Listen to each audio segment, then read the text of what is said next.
Okay, elsewhere this morning, the Prime Minister's new multi-million-dollar home, it's opened the door reportedly for some Labor MPs to put negative gearing back on the table to counter the Greens housing campaign. So here we are again.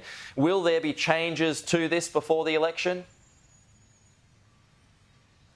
No, and no doors have been opened here. We're not doing negative gearing. That's been made manifestly clear, and none of that has changed.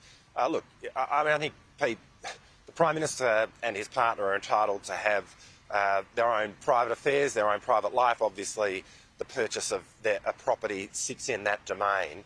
I think what Australians want to know is that when the Prime Minister goes to work each day, he's focused on their challenges and their issues. And I can tell you, standing right next to him, that that is exactly what the Prime Minister is focused on. I mean, we see a global inflationary environment. Australia is not immune from that. Each and every day we've gone in to wage a war against inflation, and in 2 years we've delivered 2 surpluses. That's the most significant contribution we can make to helping with the cost of living, and that's something that the Liberals never did.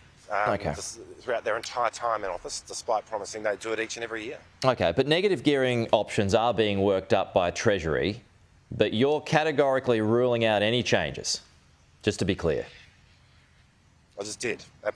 Yeah, and not only have I done that, the Prime Minister has made that clear, and you know, obviously, none of this changes that. The Prime Minister is entitled to his own private life, but each and every day we are focused on cost of living pressures, and we have a whole lot of policies in the space of housing. I mean, we established the Housing Australia Future Fund, which is aimed at building more affordable and social housing around the country. We'd like to do more. I mean, we had the Help to Buy legislation in the Parliament, which really would have made a difference. That was opposed by the Coalition, by the Greens. So, you know, when we are thinking about cost of living pressures, housing is front and centre. We've got a whole agenda in relation to that, which we will continue to prosecute. By and large, we prosecute that in the face of opposition from our political opponents. Yeah, look, I don't think anyone's begrudging the Prime Minister of having a private life, but, you know how this works politically, and the Prime Minister has lost a bit of political skin over this over the past couple of days. Would you have at least preferred the Prime Minister to have bought this home after the election? Well, I don't accept that assertion. I actually think Australians get that people have their private lives, that they have their private affairs.